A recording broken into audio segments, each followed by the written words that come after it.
അബിൻ വർക്കി, ശ്രീ അബിൻ വർക്കി, ഇവിടെ ഈ രാഹുൽ ഗാന്ധിക്ക് ക്ഷേത്ര ദർശനത്തിന് പ്രവേശനം തടയാൻ ക്ഷേത്ര കമ്മിറ്റി പറഞ്ഞൊരു കാരണം അയോധ്യയിലെ ചടങ്ങുകൾ കഴിഞ്ഞ ശേഷം വൈകിട്ട് 3 മണിക്ക് ശേഷം പ്രവേശനം നൽകാം എന്നതായിരുന്നു.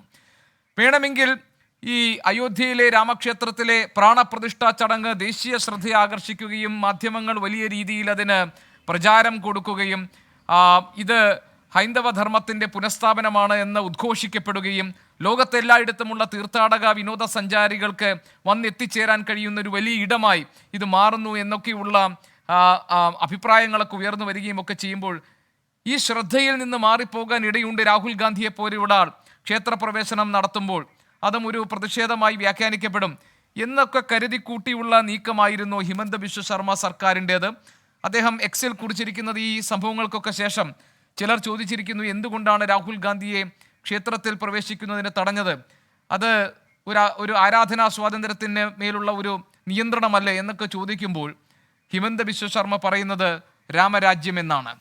എന്താണ് കോൺഗ്രസ് മനസ്സിലാക്കുന്നത്? അതായത് ഇവിടെ ഇത്ര കൊട്ടിഘോഷിക്കപ്പെട്ട് ശ്രീ നരേന്ദ്രമോദി തന്നെ മുഖ്യ കാർമ്മികനാകുന്ന അയോധ്യയിലെ പുതിയ ക്ഷേത്രത്തിൻ്റെ പ്രതിഷ്ഠാദിന ചടങ്ങ് സംഘടിപ്പിക്കപ്പെടുമ്പോൾ അസമിലെ ഒരു ചെറിയ ഗ്രാമത്തിലെ ഒരു ക്ഷേത്രത്തിൽ, അവിടുത്തെ ഒരു പ്രധാനപ്പെട്ട ക്ഷേത്രത്തിൽ രാഹുൽ ഗാന്ധി ഒരു സന്ദർശനം നടത്തിയാൽ ശ്രീ നരേന്ദ്രമോദിക്കുണ്ടാകുന്ന ഒരു വിസിബിലിറ്റിയേക്കാൾ കൂടുതൽ രാഹുൽ ഗാന്ധിക്ക് വിസിബിലിറ്റി ഉണ്ടാകും എന്ന് BJP ചിന്തിക്കുന്നിടത്താണ് ഈ രാജ്യത്തെ രാഷ്ട്രീയം ഇരിക്കുന്നത്. കാരണം അവർ അത്രമാത്രം രാഹുൽ ഗാന്ധിയുടെ ആ സന്ദർശനത്തെ പോലും ഭയക്കുന്നു എന്നുള്ളതാണ് ഇതിൻ്റെ വാസ്തവമായ കാര്യം. ഇപ്പോൾ ഈ ക്ഷേത്ര സന്ദർശനവുമായി ബന്ധപ്പെട്ടുകൊണ്ട് ഇപ്പോൾ അദ്ദേഹം ഭാരത് ജോഡോ യാത്ര നടത്തിയപ്പോൾ നിരവധിയായ ക്ഷേത്രങ്ങളിൽ സന്ദർശനം നടത്തി. അപ്പോൾ അദ്ദേഹം നർമ്മദ പൂജ നടത്തി ആരതി ഒഴിയുന്ന ഓംകാരേശ്വർ ക്ഷേത്രത്തിൽ ആരതി ഒഴിയുന്ന ചിത്രം അന്ന് കേരളത്തിൽ ഉടനീളം, ഇന്ത്യ മഹാരാജ്യത്ത് ഉടനീളം അന്ന് പ്രചരിച്ചതാണ്. അന്ന് രാഹുൽ ഗാന്ധി എന്നാണ് ഹൈന്ദവനായത്, രാഹുൽ ഗാന്ധിക്ക് എന്താണ് ഹൈന്ദവ ക്ഷേത്രങ്ങളിൽ കാര്യം എന്ന് വരെ ചോദിച്ച BJPക്കാരുണ്ട്. പക്ഷെ അതിനൊക്കെ അപ്പുറമായിട്ട് അദ്ദേഹം പല ക്ഷേത്രങ്ങൾ സന്ദർശിക്കുന്നുണ്ട്, അദ്ദേഹം മറ്റു മതസ്ഥരുടെ പള്ളികൾ സന്ദർശിക്കുന്നുണ്ട്. അതൊക്കെ ഒരാളുടെ വ്യക്തിപരമായ അവകാശങ്ങളും മൗലികമായ അവകാശങ്ങളുമാണ്. ഈ ഭാരത് ജോഡോ ന്യായയാത്ര തുടങ്ങിയതിന് ശേഷം 11-ാം തീയതി തന്നെ അസമിലെ വൈഷ്ണവ പണ്ഡിതനായ ശ്രീ ശങ്കർദേവയുടെ ജന്മസ്ഥലം കൂടിയായ ഭട്ടദ്രവയിൽ ആ ക്ഷേത്രം സന്ദർശിക്കുന്നതിനുള്ള അനുമതി തേടിക്കൊണ്ടുള്ള കത്ത് ഞങ്ങൾ കൊടുത്തിരുന്നു. ആ അനുമതി തേടിക്കൊണ്ടുള്ള കത്തിൽ കൃത്യമായ ഞങ്ങൾക്ക് അനുമതി നൽകിക്കൊണ്ടുള്ള അവിടുത്തെ അനുമതി പത്രവും നൽകിയിരുന്നു. അപ്പോൾ വളരെ കൃത്യമായി ഷെഡ്യൂൾ ചെയ്ത ഒരു പരിപാടിയുമായിട്ടാണ് ഭാരത് ജോഡോ ന്യായയാത്ര മുന്നോട്ട് പോയിക്കൊണ്ടിരുന്നത്. പൊടുന്നനെയാണ് ഇപ്പോൾ അസമിൽ സന്ദർശനം നടത്തിക്കൊണ്ടിരിക്കുമ്പോൾ പല രീതിയിലുള്ള റെസ്ട്രിക്ഷൻ ഈ യാത്ര നേരിടുകയാണ്. ഇപ്പോൾ നമുക്കറിയാം, ഒരു രാഷ്ട്രീയ ജാഥയിൽ ഇപ്പോൾ നമ്മൾ കേരളത്തിൽ നവകേരള സദസ്സ് നടത്തുമ്പോൾ നമ്മൾ പ്രതിഷേധം നടത്തി. എന്തുകൊണ്ടാണ്? അതൊരു സർക്കാർ പരിപാടി ആയതുകൊണ്ടാണ്. അല്ലാതെ ഇപ്പോൾ CPM ഒരു ജാഥ നടത്തുമ്പോൾ ആരെങ്കിലും ഇവിടെ റെസ്ട്രിക്ഷൻ നടത്തൂ? ഇല്ല. BJP ഒരു യാത്ര നടത്തുമ്പോൾ ആരെങ്കിലും ഒരു റെസ്ട്രിക്ഷൻ നടത്തൂ? ഇല്ല. കോൺഗ്രസ് ഒരു ജാഥ നടത്തിയാൽ റെസ്ട്രിക്ഷൻ നടത്തേണ്ടതായ കാര്യവുമില്ല. പക്ഷേ അസമിൽ സംഭവിച്ചത് മറ്റൊന്നാണ്. ജാഥ കടന്നു പോകുന്നിടത്തെല്ലാം ഏതെങ്കിലും ഒരു തരത്തിൽ ആ ജാഥയെ അലങ്കോലപ്പെടുത്താനുള്ള ശ്രമമാണ് ആ അസമിലെ സർക്കാരിൻ്റെ ഭാഗത്തുനിന്ന് ഉണ്ടായത്. ആദ്യം പത്രക്കാരെ കാണുന്നതിന് വിലക്കേർപ്പെടുത്തി, പിന്നീട് റൂട്ട് മാറ്റാൻ പറഞ്ഞ് അവിടെ ഈ സർക്കാരിൻ്റെ ഭാഗത്തുനിന്ന് നിർദ്ദേശം വന്നു.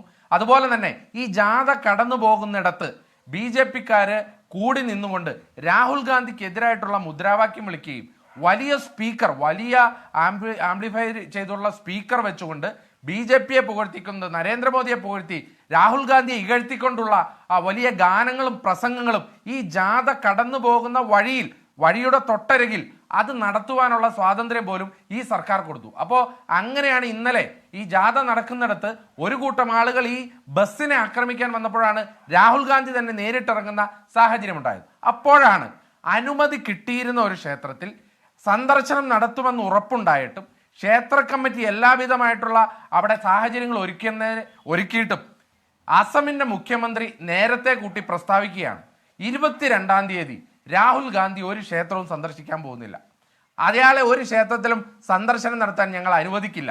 അപ്പോൾ അതിൻ്റെ ഉദ്ദേശം എന്താണ്?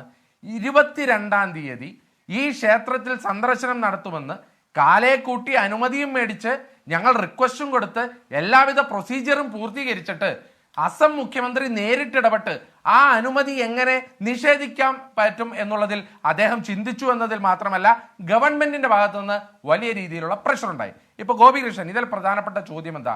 ഒരു വിശ്വാസിക്ക് ഏത് ക്ഷേത്രവും എപ്പോൾ വേണമെങ്കിലും സന്ദർശിക്കാം. അപ്പൊ അവർ പറഞ്ഞ കാരണം എന്താ? രാഹുൽ ഗാന്ധി അങ്ങോട്ട് വന്നാൽ ആ ചടങ്ങുകൾ അലങ്കോലപ്പെടും. ആ ചടങ്ങുകളിൽ ആയിരക്കണക്കിന് ആളുകൾ അവിടെ സംബന്ധിക്കുന്നുണ്ട്. ഇവർ വേണമെങ്കിൽ പറഞ്ഞു 17 കിലോമീറ്റർ അപ്പുറ ബാരിക്കേഡ് വെച്ച് തടഞ്ഞിട്ടാണ് അങ്ങോട്ട് കടന്നു പോകാൻ പറ്റില്ല എന്ന് പറഞ്ഞത്. വേണമെങ്കിൽ പറഞ്ഞു അവിടുത്തെ MP ആയിട്ടുള്ള തരുൺ ഗൊഗോയ് പൊക്കോട്ടെ, പക്ഷേ രാഹുൽ ഗാന്ധിയെ വിടില്ല. അവിടെ ആയിരക്കണക്കിന് ജനങ്ങൾ ആ ക്ഷേത്രം സന്ദർശിക്കട്ടെ, പക്ഷേ രാഹുൽ ഗാന്ധിയെ വിടില്ല. അപ്പോൾ ഇതാണ് ഇതിന്റെ പ്രശ്നം. രാഹുൽ ഗാന്ധിയുടെ ഒരു പ്രസൻസിനെ പോലും BJP ഭയക്കുന്നു. രാഹുൽ ഗാന്ധി ആ സമയത്ത് ഏത് ഈ 11-12 മണി സമയത്ത് പോലുമില്ല, രാവിലെ 8 മണിക്കാണ് ഒരു സന്ദർശനത്തിനുള്ള അനുമതി മേടിച്ചിരുന്നത്. രാവിലെ 8 മണിക്ക് ശ്രീ ശങ്കർദേവ ജന്മസ്ഥലത്ത് ആ ക്ഷേത്രത്തിൽ ഭട്ടദ്രവയിൽ ഒരു സന്ദർശനം നടത്തി അവിടെ പൂജ നടത്തിയാൽ, അല്ലെങ്കിൽ അവിടെ ഒരു സന്ദർശനം നടത്തുന്നതിൽ പോലും രാഹുൽ ഗാന്ധിയുടെ പ്രസൻസിനെ നരേന്ദ്രമോദി ഭയപ്പെടുന്നു എന്ന് പറയുമ്പോൾ BJPയുടെ യഥാർത്ഥ രാമരാജ്യം എന്താണ് എന്നുള്ളതാണ് ഇവിടെ ചോദ്യം ചെയ്യപ്പെടേണ്ടത്.